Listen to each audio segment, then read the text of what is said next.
Mister ladies நேயர்களுக்கு வணக்கம். இன்றைக்கு நாம பார்க்கவிருக்கக்கூடிய ஒரு மருத்துவம் நரம்பு தளர்ச்சி.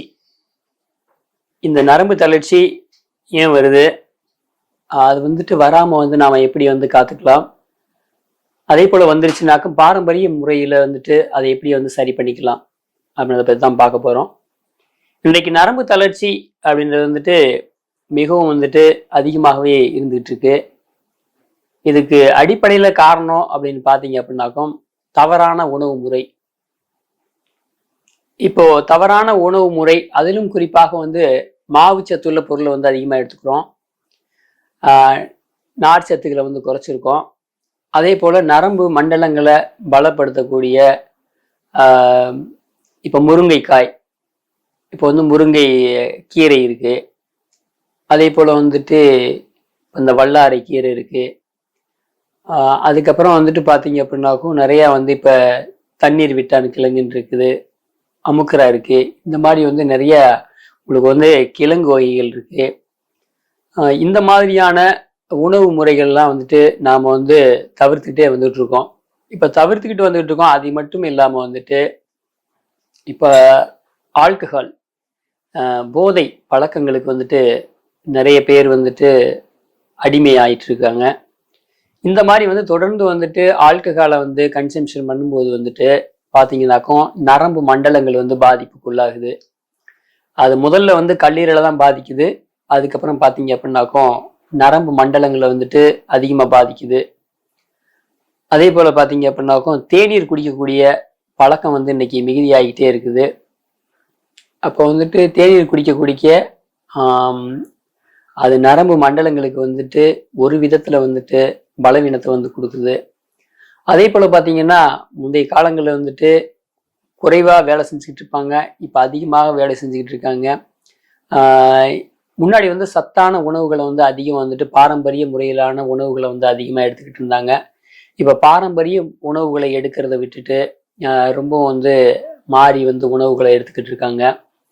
முன்னாடி எல்லாம் பாத்தீங்கன்னா பழைய சோறு சாப்பிட்டுறதுக்கு கொத்தவரங்காய் அப்படின்ற ஒரு காய் இருக்கும். இந்த கொத்தவரங்காயை வழக்கமா உப்பு, லேசான உப்பு சேர்த்து அதை எண்ணெயில வறுத்துட்டு அதை சாப்பிட்றதுக்கு பயன்படுத்துவாங்க.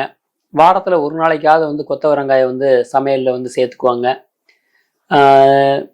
அதை பொடியாக்கி சாப்பாடுல கொஞ்சம் நல்லெண்ணெய் சேர்த்து கொஞ்சம் காரம் சேர்த்து அதை சாப்பிட்டு வருவாங்க.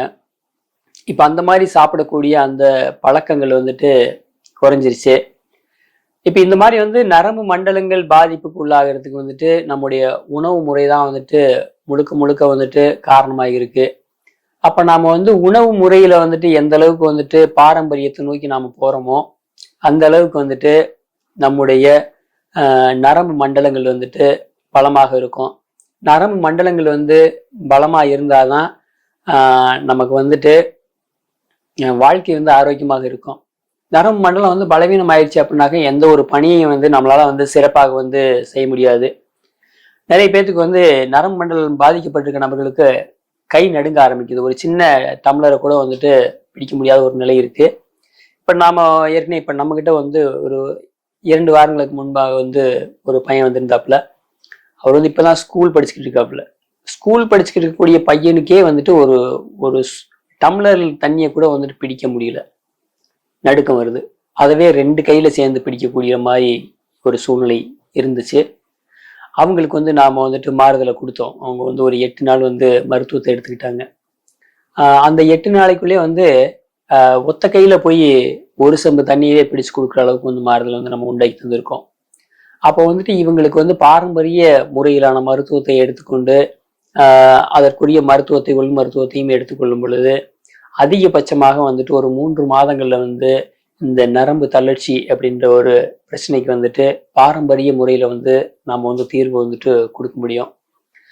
ஆகையினால தொடர்ச்சியா நிறைய பேர் நிறைய மாற்று முறை மருத்துவத்தை எடுத்துக்கிட்டு இருக்காங்க. அந்த மாற்று முறை மருத்துவத்தை காட்டிலும் பாரம்பரிய மருத்துவம் அப்படின்றது மிகவும் சிறப்பாக இருக்கும். இப்ப நம்ம ஏற்கனவே சொல்லியிருக்கோம், அந்த காய்கறிகள், கிழங்குகள், அதெல்லாம் வந்து தொடர்ந்து வந்துட்டு நாம் பயன்படுத்திக்கிட்டு வரும் பொழுது ரொம்ப நல்லா இருக்கும். குறிப்பாக வந்து முருங்கைக்கீரையை வந்துட்டு தினமுமே வந்துட்டு நாம் வந்து கஷாயமாக வந்து எடுத்துக்கும் போது ரொம்ப வந்துட்டு நல்லா இருக்கும். கீரையை சாப்பிடணுன்ட்டு அவசியம் இல்லை. நம்ம வந்து அதில் மஞ்சள், சீரகம், மிளகு, சோம்பு, இஞ்சி, அதுக்கப்புறம் வந்துட்டு பூண்டு, சின்ன வெங்காயம் இதெல்லாம் சேர்த்து நம்ம போதிய அளவு தண்ணி ஊற்றிட்டு அதை வந்து கொதிக்க வச்சு சாப்பிட்டு வந்தோம் அப்படின்னாக்கும் அடிப்படையில் நமக்கு வராமல் வந்து காத்துக்க முடியும். அதே போல் வந்துருச்சு, அது ஒரு பெரிய தாக்கத்தை ஏற்படுத்திடுச்சு அப்படின்னு சொல்லி சொன்னாக்கும் அதற்கு வந்து முதல்ல வந்து மருத்துவம் எடுத்து அதை வந்து முதல்ல வந்து குறைக்கிறதுக்கான ஒரு முயற்சியை எடுக்கணும். அதன் பிறகு வந்து தொடர்ந்து இதை வந்து ஒரு 6 மாத கால அளவு வந்து நீங்கள் வந்து பயன்படுத்திக்கிட்டு வரும் பொழுது உங்களுக்கு அது ஒரு பெரிய மாற்றத்தை வந்துட்டு கொடுக்கும். அதை நீங்கள் கண்கூடாக வந்து பார்க்க முடியும். எனவே உணவு முறையில வந்து மாற்றத்தை வந்து கொண்டு வரணும். பாரம்பரிய முறையிலான உணவுகள் வந்து எடுத்துக்கணும். அதிகமாக வந்து கீரைகளை வந்து எடுத்துக்கணும். கீரைகளை வந்து தொடர்ந்து வந்துட்டு எடுத்துக்கும் பொழுது வந்துட்டு நமக்கு அது வந்துட்டு நரம்பு மண்டலங்களை வந்து பலப்படுத்தி வச்சுக்கும். கீரைகளை வந்து வழக்கமாக வந்துட்டு நடமாடும் சித்தர்கள் அப்படின்னு சொல்லப்படுது. அப்ப நடமாடும் சித்தர்கள் அப்படின்னா நமக்கு வந்து ஒரு அரணாக இருக்கக்கூடியது. அப்ப அரணாக இருக்கக்கூடியதை வந்து நம்ம வந்து தொடர்ந்து எடுக்கணும். முந்தைய காலங்களில் தினமும் வந்து ஏதாவது ஒரு கீரைகள் வந்து பயன்படுத்துவாங்க. இப்ப கீரைகளை பயன்படுத்தக்கூடியது வந்து ரொம்பவும் கம்மியாயிருச்சு. எனவே கீரையினுடைய பயன்பாட்டை நம்ம அதிகரித்து இந்த நரம்பு சார்ந்த பிரச்சனைகளுக்கு வந்துட்டு நாம் வந்து ஒரு தீர்வை காண்றதுக்கான ஒரு முயற்சியை வந்து எடுக்க வேண்டும். இதை தொடர்ந்து எடுத்துக்கொள்ளும் பொழுது இந்த நரம்பு தளர்ச்சி அப்படின்ற பிரச்சனை வந்து வராமல் இருக்கும். மேலும் வந்துட்டாக்கும் பாரம்பரிய மருத்துவத்தை எடுத்துக்கொள்ளுங்கள். இப்போ வந்து நாம் வந்து இந்த தண்ணீர் விட்டான் கிழங்கு, அதுக்கப்புறம் வந்துட்டு அமுக்கரா அல்லது உங்களுக்கு வந்து அமுக்கரான்னு சொல்லி நீங்கள் கடையில் கேட்டாலே கிடைக்கும்.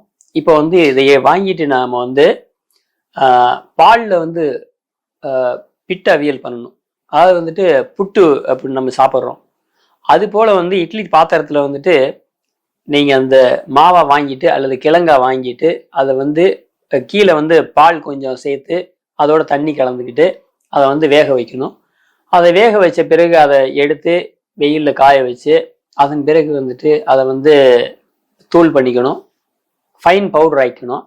அதை ஆக்கிட்டு வந்து பால் சேர்த்து சாப்பிடக்கூடிய நபர்கள் வந்து பால் விரும்பக்கூடிய நபர்கள் வந்து அதை வந்து ஒரு டீ கரண்டி அளவுக்கு எடுத்துட்டு ஒரு 3 கிராம்லேருந்து 5 கிராம் வரைக்கும் எடுத்துட்டு அதை பால் சேர்த்து 1 டம்ளர் பாலில் வந்து ஒரு 5 கிராம் அளவுக்கு சேர்த்துட்டு வந்து அதோட வந்துட்டு வெல்லம் அல்லது நாட்டு சர்க்கரை சேர்த்து வந்துட்டு அதை சாப்பிடலாம். இப்போ சர்க்கரை உள்ள நபர்கள் வந்துட்டு அந்த சர்க்கரையினுடைய அளவு வந்து கம்மியாக வந்து சேர்த்துக்கலாம் அல்லது சேர்க்காம வந்துட்டு அதை வந்து தொடர்ந்து எடுத்துக்கொள்ளும் பொழுது அது வந்து இந்த நரம்பு மண்டலத்தினுடைய பாதிப்பை வந்து படிப்படியாக வந்துட்டு குறைச்சிக்கிட்டே வரும். அதை நீங்கள் வந்துட்டு உணர முடியும்.